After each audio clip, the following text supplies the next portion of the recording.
بسم اللہ الرحمن الرحیم۔ آج میں آپ لوگوں کے ساتھ چھٹے سپارے کا خلاصہ شیئر کر رہا ہوں۔ اللہ تعالیٰ مجھے اور آپ کو قرآن مجید پڑھنے، سمجھنے اور اس پر عمل کرنے کی توفیق عطا فرمائے۔ یہ شروع یہاں سے ہوتا ہے: مظلوم کو ظالم سے بدلہ لینے کی اجازت ہے، لیکن درگزر کرنے والے سے اللہ بھی درگزر کر دیتے ہیں۔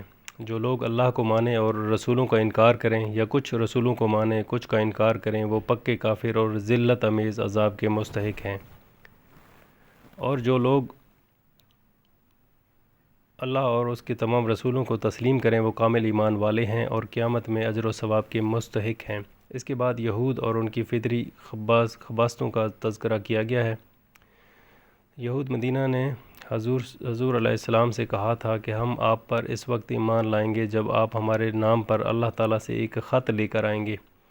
اللہ تعالیٰ نے اس کے جواب میں فرمایا کہ آپ اس قسم کے بیجا مطالبات سے دل برداشتہ نہ ہوں۔ ان کے آباء و اجداد نے حضرت موسیٰ علیہ السلام سے اس سے بھی بڑا مطالبہ کیا تھا کہ ہم سے اللہ کی بلا مشافہ ملاقات کراؤ۔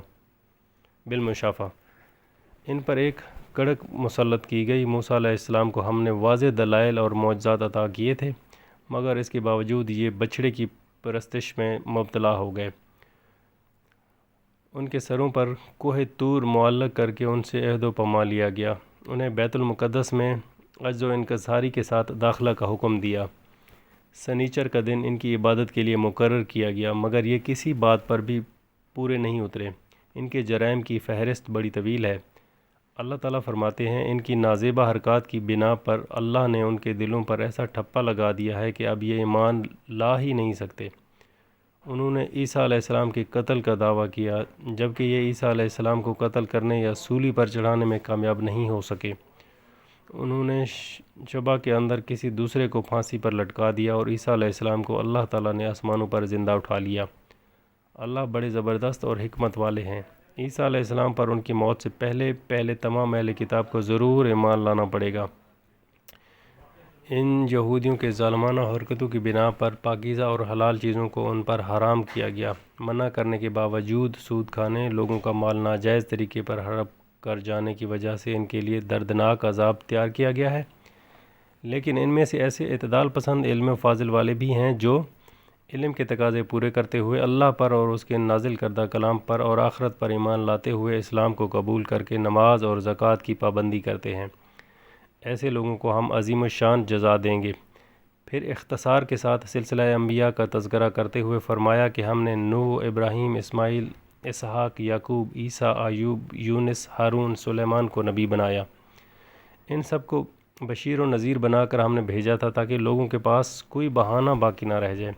آپ کو بھی انہی انبیاء علیہ السلام کی طرح نبی برحق بنایا گیا ہے۔ اگر آپ کی نبوت کی گواہی یہودی دینے کے لیے تیار نہیں تو ان سے کوئی فرق نہیں پڑتا۔ اللہ تعالیٰ اور فرشتوں کی گواہی کافی و شافی ہے۔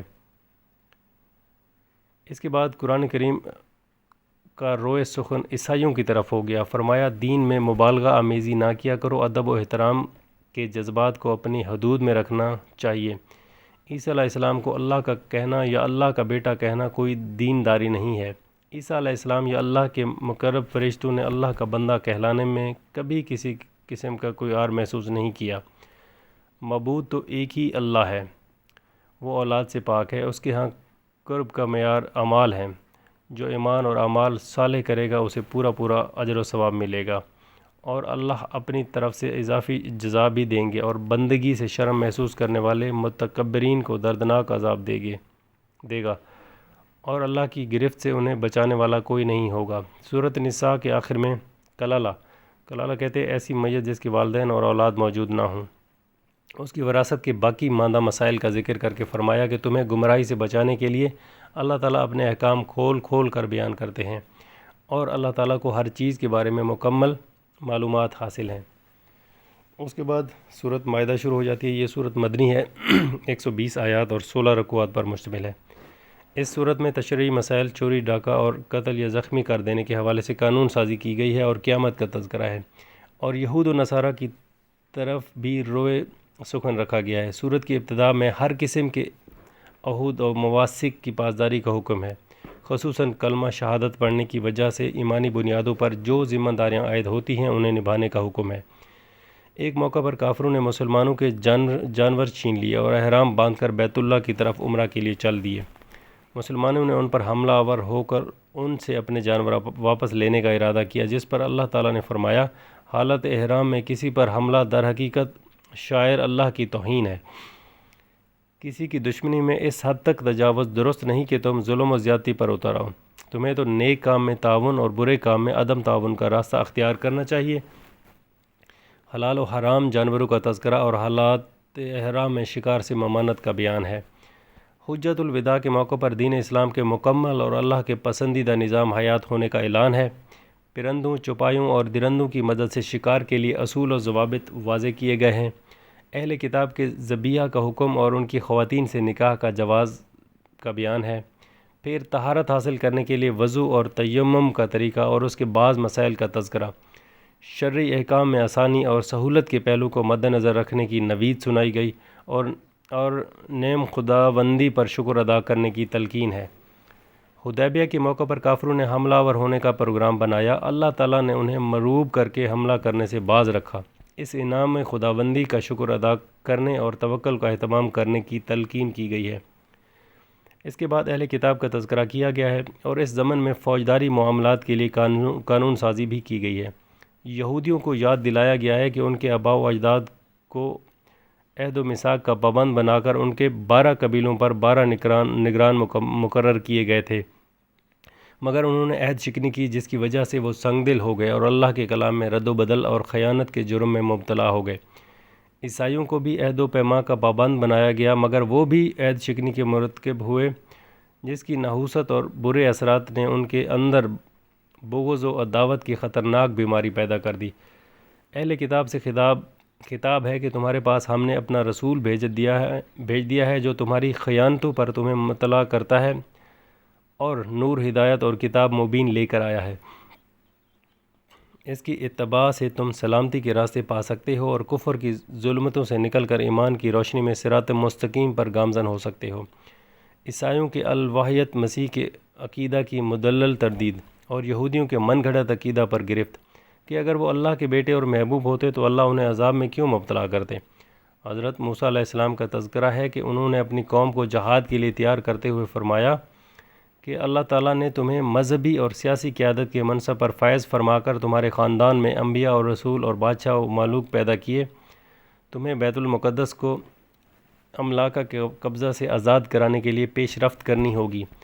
اللہ نے تمہیں فتح و کامرانی سے ہمکرار کرنے کا وعدہ کر رکھا ہے، مگر وہ لوگ اپنی بزدلی اور طبی خباثت کے پیش نظر جہاد سے پہلو تہی کرنے لگے اور عمالقہ کی طاقت و قوت سے مروب ہو کر حضرت موسیٰ علیہ السلام سے کہنے لگے کہ آپ اپنے رب کے ساتھ مل کر جہاد کر کے بیت اللہ مقدس کو آزاد کرا لیں، ہم تو اپنے گھروں میں ہی بیٹھے رہیں گے۔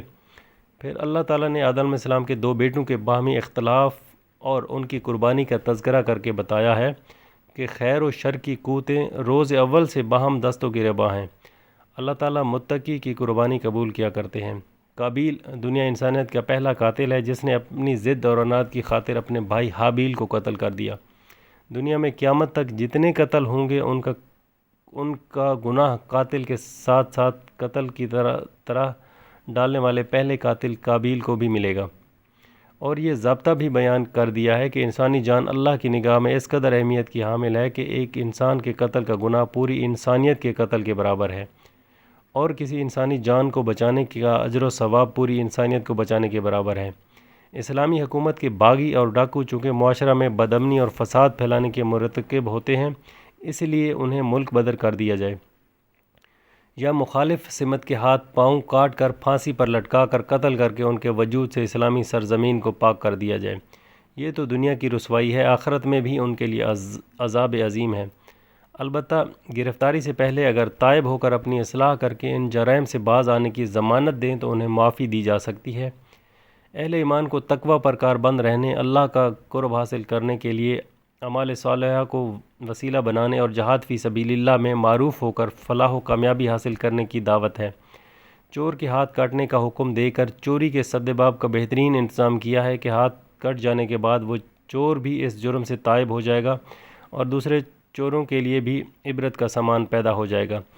یہودیوں کے اعتراضات کرنے اور حضور علیہ السلام پر ایمان نہ لانے سے آپ دل گرفتہ اور پریشان ہوئے تو اللہ تعالیٰ نے فرمایا، ان کافروں اور یہودیوں کی نازیبہ حرکات سے آپ پریشان اور غمگین نہ ہوں، یہ لوگ عادی مجرم ہیں۔ اللہ کے کلام میں تحریف، جھوٹ اور حرام خوری ان کی گٹھی میں شامل ہے۔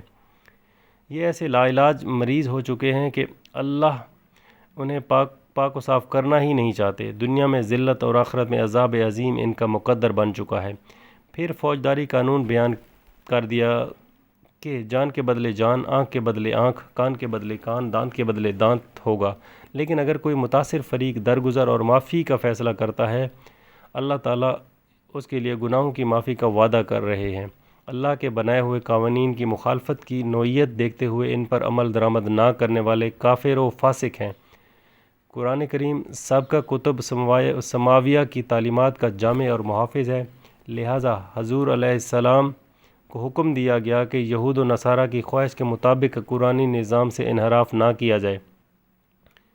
ہر قوم کے لیے اللہ نے نظام حیات وضع کیا ہوا ہے۔ ہم چاہتے تو دنیا کی تمام انسانوں کو ایک ہی مذہب کا پابند بنا دیتے، مگر دنیا دار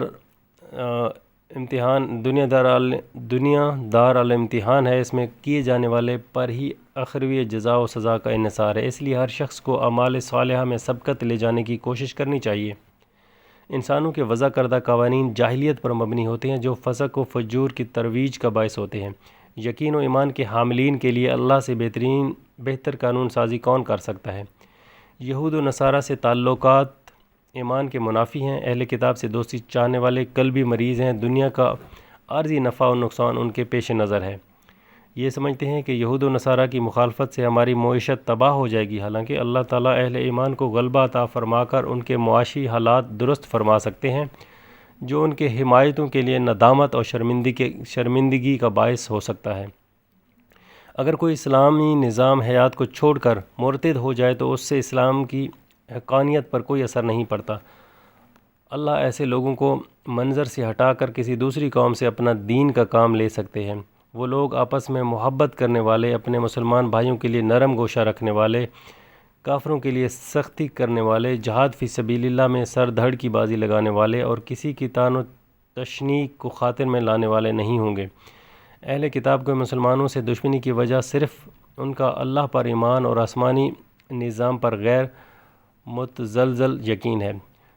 مسلمان قابل اعتراض نہیں، بلکہ قابل اعتراض تو وہ بدترین لوگ ہیں جن پر اللہ کی لعنت اور غضب ہوا اور سزا کے طور پر انہیں بندروں اور خنزیروں کی شکل میں مسخ کر دیا گیا۔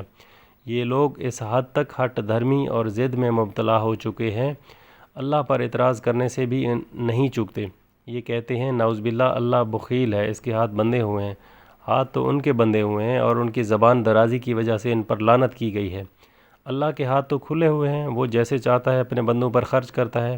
یہ لوگ بد زبانی اور سرکشی میں روز بروز بڑھتے ہی جا رہے ہیں۔ یہ قوموں کو لڑانے کی سازش کرتے رہتے ہیں۔ اللہ ان جنگوں کی آگ کو ٹھنڈا کرتے رہتے ہیں۔ پھر حضور علیہ السلام کو تبلیغ رسالت کے فریضہ کی ادائیگی میں اپنی تمام صلاحیتیں صرف کرنے کا حکم ہے اور دشمنان اسلام سے آپ کو مکمل تحفظ فراہم کرنے کی ضمانت دی گئی ہے۔ اس کے بعد نصارہ کے عقیدہ تثلیث پر رد اور مریم و عیسیٰ علیہما السلام کی الوہیت کا بطلان واضح کر کے بتلایا ہے کہ عیسیٰ کیسے خدا ہو سکتے ہیں۔